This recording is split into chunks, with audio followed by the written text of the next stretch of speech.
Alright, so update. I've decided to go on a cross-country road trip to Idaho. I've taken off from work for the next week and a half, and I'm driving across the country in a bus. This is the bus. And that's Vivian. Wave to the camera, Vivian. Hi! She's the one driving. Alright, so I'll probably be posting some stuff about this, so if you don't care, just skip it, or don't even follow me anymore, I don't know.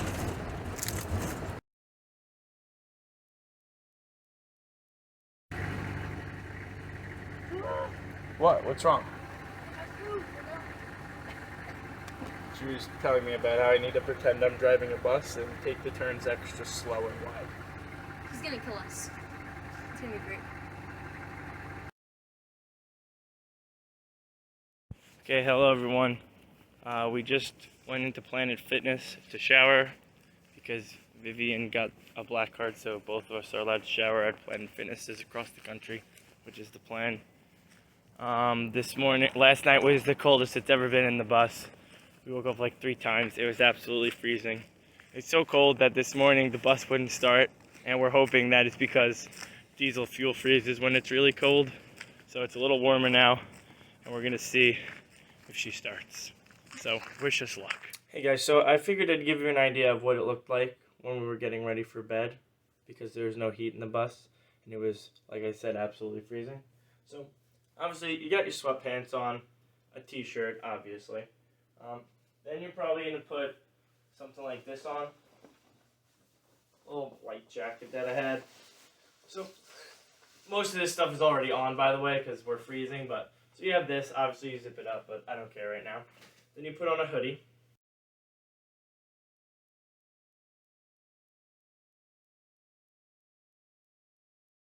So you zip all this up. Look like the Michelin Man. When you have this much stuff on and you're trying to sleep, it's uncomfortable just because, like, everything is restricting the way you move.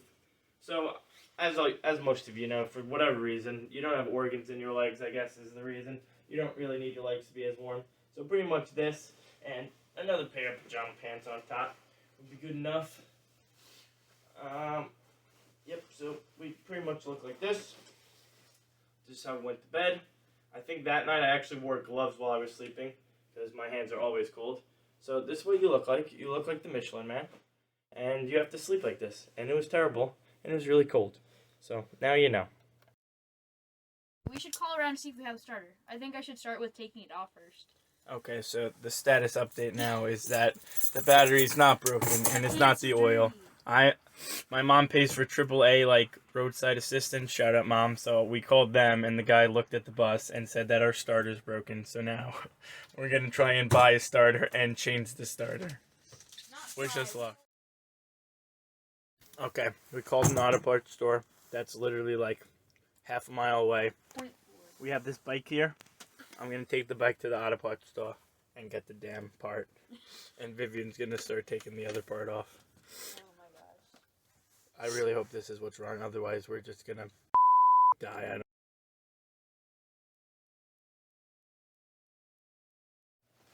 Okay, so here's an after-the-fact explanation of the bus situation. So, because it much was not documented, as it was horribly difficult and near traumatic experience. So we went to the store, the auto parts store. We went to the store and we got the part. Vivian was not able to get the bottom part off, so when I got back, I tried to start helping her. It started getting super windy and wet under the bus, so we couldn't get the part off. Spoiler alert: we didn't end up getting the part off. But while we were trying to get it off, Vivian started getting really wet, and her legs were like almost soaking wet and freezing. It was, like I said, it was like negative 12 degrees this day. So she's struggling to stay under the bus. She was absolutely miserable. We literally had to just go in a random grocery store and walk around just so she could start warming up, because she was absolutely freezing. Vivian's pretty tough, and she's definitely doesn't want to, like, show any signs of weakness. If you talked to Vivian before, you can tell she's kind of like that. and she was like literally in tears. Her legs were in so much pain. It was absolutely terrible. So we went over to the store and just walked around so she could warm up. Then after that, we went back out, tried again, couldn't do it. We call a towing, so then we're like, okay, obviously we need to get a tow. There's some auto parts store. I mean, there's some mechanics nearby. So we called to try and get a tow, and the guy wanted like three. We called one guy that was recommended by the mechanic, and he couldn't make it to us in time because the mechanic shop was closing at 5, I think. And he was on another call or something. So we called another guy, and he wanted like $3,000 to move the bus, not very far, and Vivian did not have that money. So it's like, okay, we're gonna try and get the part off again. So we go try to get the part off again. It's clearly not happening. It's just not happening. So we can't get the piece off. We call the mechanic back again, and we ask, if there is any way we could like leave the bus there. We're kind of like stranded. We need to be able to bring it in. I know you guys are closing at 5. Can you guys leave like the gate open or something at least? And the girl's like, look, I'm probably gonna stay here late anyway. Just get it here and I'll be here. So then we call the first guy back to see how much he wanted, and the guy wanted like $80. How the hell does one guy quote us $3,000 and another guy quotes us $80? What the hell? Now that I'm saying it out loud, I'm pretty sure it was more like $1,000 the first guy quoted us. Sorry about that. But still, it went from literally like $1,000 to $80. And I think he originally quoted us like 50, and then he didn't realize that it was a big bus, so he had to charge us a little more, which was 80. It was ridiculous.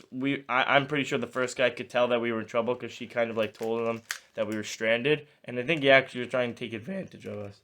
Which, screw that guy, he's a dick. The next tow truck guy was super nice. He got us towed to the place. The people at the auto parts store were super freaking nice. Like, really nice to us. They put us on the lot. They made sure we got everything. They told us a place we could stay for the night. Then the next day, oh my goodness, the next day. So that night we stay at a motel. Just because we needed somewhere to stay and warm up because we were literally that cold. We couldn't drive through the night with the bus. We were like chronically cold. So we stay there that night in the motel. The next morning we wake up. It was even colder than it was the day before. It was so cold. Oh my goodness. It was literally so cold. We had to go outside. I had to go outside to start the bus. Spoiler alert, the bus didn't start again. We'll get there. But it was so cold that, like, if you went outside and forgot your room key, like, you're going and you're not in, like, super warm clothes, immediately you're going to have to, like, break into the window and get into the lobby area, or you're going to have to, like, run to some other place that's open. Like, it was literally that cold. Because that happened. Our room key stopped working. The battery in the room key or whatever it was died. But I had all my warm clothes on because I knew it was freaking freezing. And I walk outside, and you're still, like, freezing. Like, if I'm stuck out there, I'm going to have to find a way into the warmth, or I'm actually going to die or get hypothermia, I guess, first. And then I go into the lobby, tell him the key's broken, he fixes the key. So we call the people from the mechanic shop, and the guy comes right over, doesn't charge us for anything. He drives over to where we're staying. Thankfully, we were staying close to him. And he gives us a jump start. It was so cold the battery died overnight. So he jumped us, and then we were able to get back on the road. And this all happened like right on the edge of Pennsylvania. We didn't even get that far, and we already had a catastrophe. It was ridiculous. Ridiculously cold. Don't want to deal with that again. So that's the full story pretty much of what happened when the bus broke down. Alright, so we were able to get the bus running again, but we didn't get it running until basically this morning. And even then we needed a jump start actually. Yesterday was the coldest day in my entire life. The bus broke down. We didn't have heat. It was freezing cold, the coldest I've ever been in my whole life. Like, totally changes my perspective on how, like, lucky we are that we always have, like, heat ready for us. It was absolutely freezing. We like couldn't escape the cold. Just to put into perspective, this morning it was -8 degrees, and yesterday it was pretty damn cold too. And it was just like no escaping the cold. It was absolutely terrible. But today we're good, and we're on the road, and we're not going to stop driving till we get there because we don't want to risk the bus stopping again. Alright, so we've actually stopped at the Waffle House. It's pretty warm here, and there's a lot of people, so if we can't get the bus running again, at least we'll have a warm place with people, and hopefully someone can jump start us. We bought jumper cables to make sure that we'd be able to get a jump. We're at the Waffle House, like I said. It's kind of a cool place. It's a cool place. So, yep, that's the update. I'm just sleeping the whole day probably, and then I'll drive at night, I think. Waiting on the Greyhound to Chicago. Alright, well, on the good note, it started snowing, which is kind of cool, I guess. But we got kicked out of that place because the world sucks and I don't have a vaccine card. So thanks for everyone who makes the world lame. So now, at least we got our food though. We have our food, so we're gonna go just eat it in the bus. Alright, hello everyone. So we got pulled over because our taillights were out.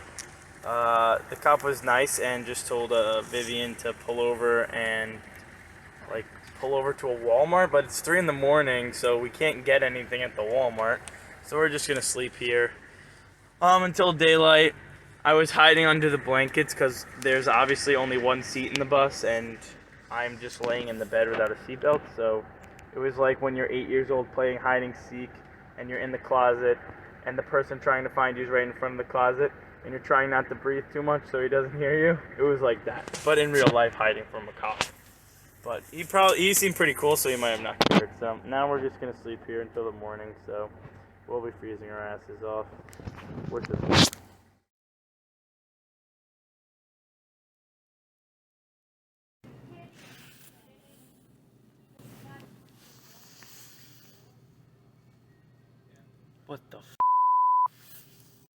Alright, so we are in Wisconsin right now. It's -12, I think it was. It's really cold. We're by like the cold front that apparently is sweeping across America right now, which is good timing, of course. Thankfully, Vivian checked the weather, so we're gonna take a 40-minute detour, and instead of going through North Dakota, we're gonna go down through South Dakota, because it's like -20 or something in North Dakota. It was ridiculous. So we'll pass through South Dakota just because the heat in the bus doesn't work that good, and it was freezing when it was -12, so we're not even going to try -20 or anything lower than that. So that's what we're doing now. We'll be passing through South Dakota shortly, and hopefully staying warm. Alright, so we're about to drive through South Dakota, and then the only one that's left is big old Montana. Once we get past Montana, we're in potato land, so we're almost there.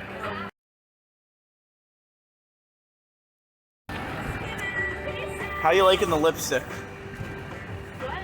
Do I look good with it on? It looks Yeah. It's just a tinted chapstick. But, are you recording that? What? No, what? Wait, yes I am actually. So, we're almost there, everyone. Jesus Christ. This is the first state it's actually been warm in, and life is so good right now. Hallelujah.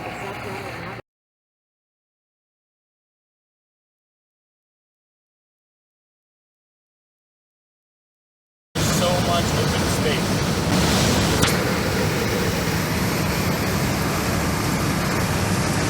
Like, I could drive like this the whole time if it looked like this the whole time.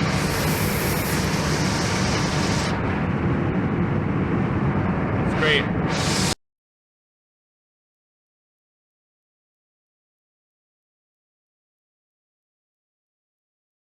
So, I just had my first, like, authentic, I guess you could say, like, country food. I don't know what you want to call it. Montana. We're in Montana now. So, you know like the sausage patties you have for breakfast at diners? I had one of those except it was made out of elk. Fucking 10 times better than regular sausage patties. Like literally not exaggerating, 10 times better. And then, after that, I had this thing with gravy. The gravy they have here is nothing like the gravy you've had at home.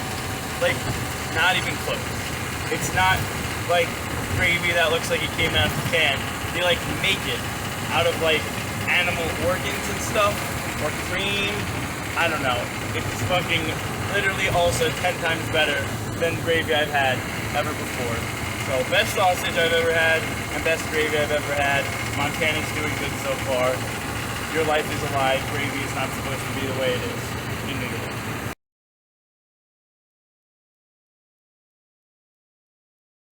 I woke up like this.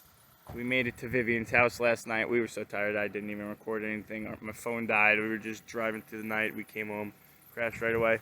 This is Vivian's like front porch. Like this is her house, and then this is like the view she gets. Pretty good. Pretty good. This is Vivian's ginormous bear. I don't even think they can tell how big it is. It's 160 pounds. 80, even bigger.